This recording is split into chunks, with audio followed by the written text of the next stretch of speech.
Well, and he, as you mentioned, had an impact in the first Trump administration. Now he's got this humongous role in the second Trump administration, and it seems like there are really no bounds being applied to this presidency. And you have anti-tax activist Grover Norquist, you quote in your piece, saying that Vogt has, been lining up the billiard shots, getting each ball in place one by one for each consecutive move. So help us understand the vision and what it looks like moving forward, because we already went through Doge, we already went through Elon Musk and all these, tens of thousands laid off. What else does Vogt have planned? What does he want to do?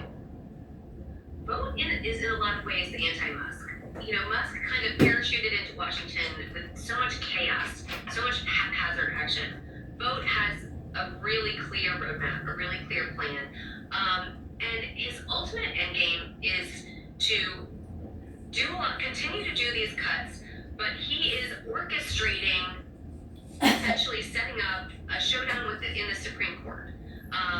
He believes, the people around him have told me, that if he can get these cuts, these moves to give the president the power to unilaterally cut federal spending, if he can get one of these cases to go before the Supreme Court will ultimately find that the president does constitutionally have the power to cut off whatever funding he wants, or something along those lines. And if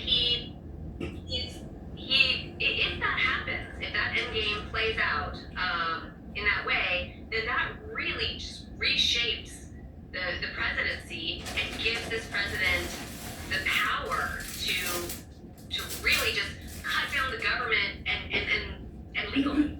Well, Coral Davenport, you had such good deep dive reporting on the New York Times. Thanks for sharing some of it with us and helping us understand the influences right now of the president as we're charting this moment, charting forward. Right now, 42,000 federal workers at the USDA are in limbo, and so are the crucial programs they manage, which feed more than 41 million Americans a month. The government shutdown means half of the Agriculture Department staff is furloughed, while future funding is uncertain for critical federal assistance programs like SNAP, food stamps, and WIC, which provides food and support to mothers and babies. Joining me now, Ellen May, a furloughed federal worker and chapter president of the NTEU Chapter 255. Ellen, I want to let people know you are not representing your employer here. You're here speaking for yourself. Just how are you doing? How are your coworkers feeling? Hi, Chris. Thank you so much for having me here. My coworkers and I are feeling really conflicted in this moment. So many of us have been overworked and exhausted since April, when we lost half of the staff in our office. And so we feel even guilty for seeing this as a reprieve, because what we really want to do is to be at work helping the people who rely on SNAP and WIC to feed their families and to put food on their tables. We're feeling angry at being treated as political pawns again, so that billionaires can have more money while the people that we serve are being, strained even further and having to worry again about their benefits being at play. And we're also just anxious because we're hearing about the RIF potentials and office closures that are looming over at USDA as this shutdown kind of drags on. So have you gotten any clarity, any reassurance about the security of your job? No, since we logged off yesterday after about 10 a.m., we haven't heard anything. Since we're not allowed to touch our government furnished devices after a shutdown, we've just been waiting to see how this all unfolds, just like everybody else. Do you have any sense about the food assistance programs that you work on? Any idea how long their funding might last? So for SNAP at least, we think that they will be okay for the month of October. October benefits have already started going out in some states. Some states send them out on the first of the month. We expect that all of the states will be able to issue SNAP benefits for the month of October, but things might get a little dicey if this drags on into November or even past that. And for programs like WIC, it's looking a lot more uncertain.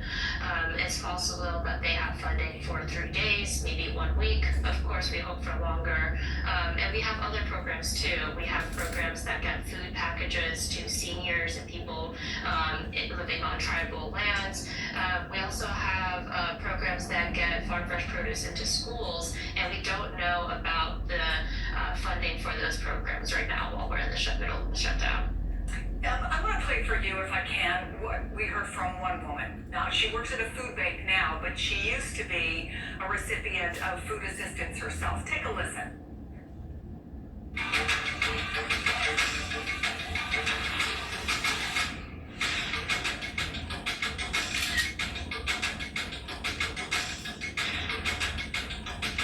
Used to be a recipient of food assistance herself. Take a listen. When I was on it, I look forward for it every month. I mean, you're gonna see kids like out here, they're gonna be hungry, they're gonna be starving, they're gonna be trying to steal out of grocery stores. It's gonna be really hard. I mean, it's gonna be a big struggle. Tell us what you know. What do you think will happen to the people who your program supports if funding runs out? Yeah, we think that they'll have to turn to the food banks and to their friends and family to try to help them get more support. Food banks are already really strained right now, and we support them too in the course of our job. So we are concerned that the food banks will have enough food to feed all the people that might be turning to them for assistance. We have concerns that sometimes if the food banks are getting food trucks with food that's been transported in unsafe conditions, that they won't know what to do with all of that food, and they won't know whether to accept it to feed the hungry people, or we don't know if they'll have to reject it and people will have to go hungry because the government is unable to care for all Americans right now, not just the richest ones.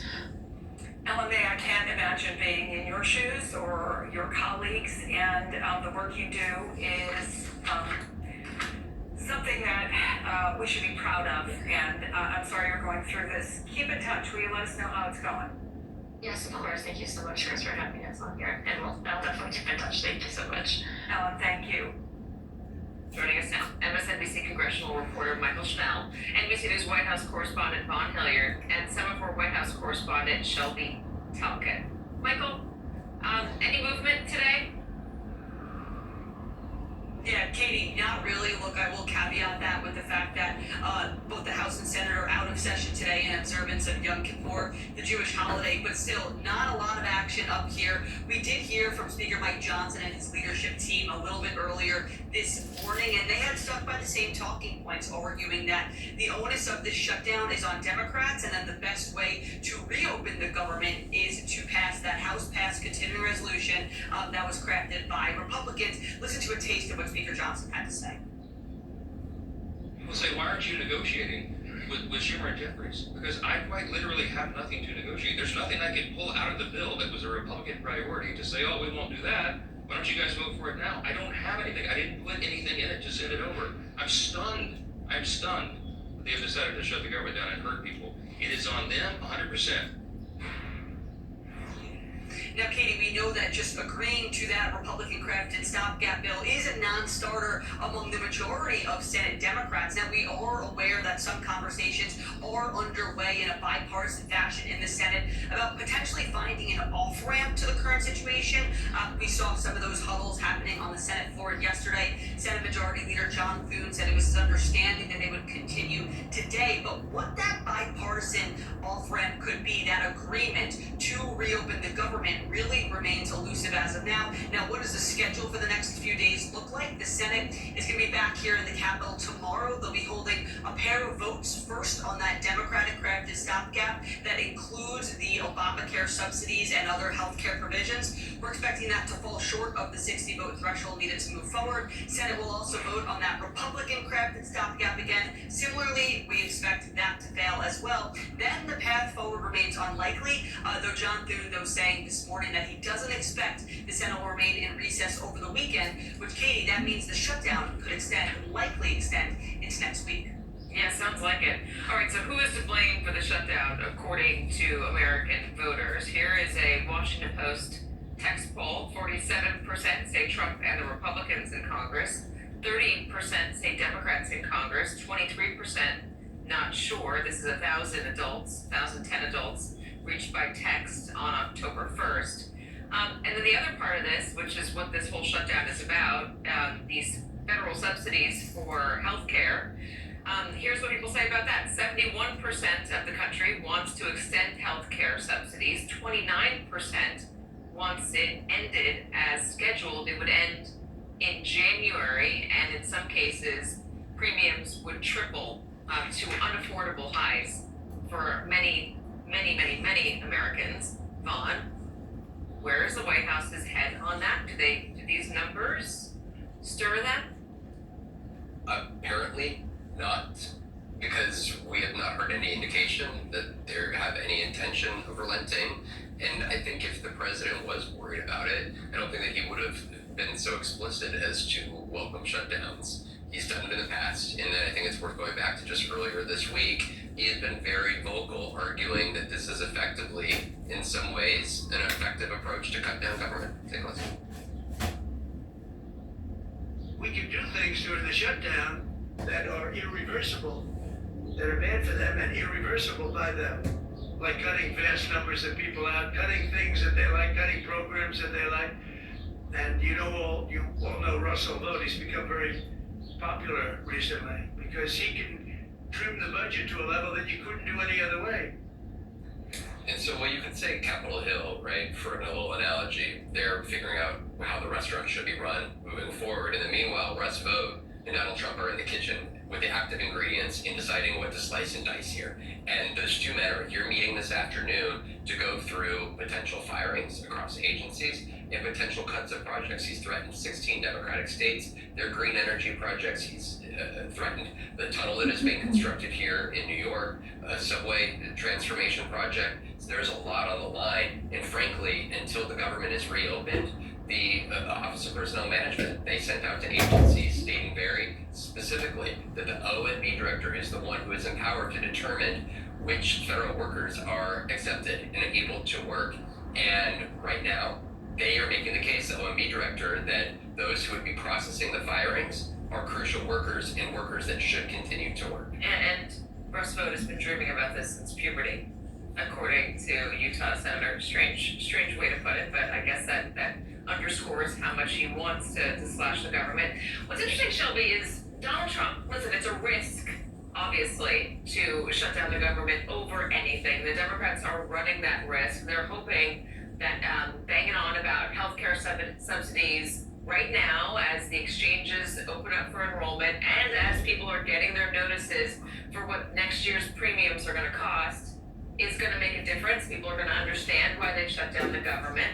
At the same time, what I find puzzling is that when Donald Trump says, you know, if you do this, I'm going to have to permanently lay off people and it's going to be your fault. It's like he's saying, I'm going to punch a guy in the face, and if you don't stop me, if you don't stop my fist, and it's your fault I punched him. It seems like a gamble as well from the White House.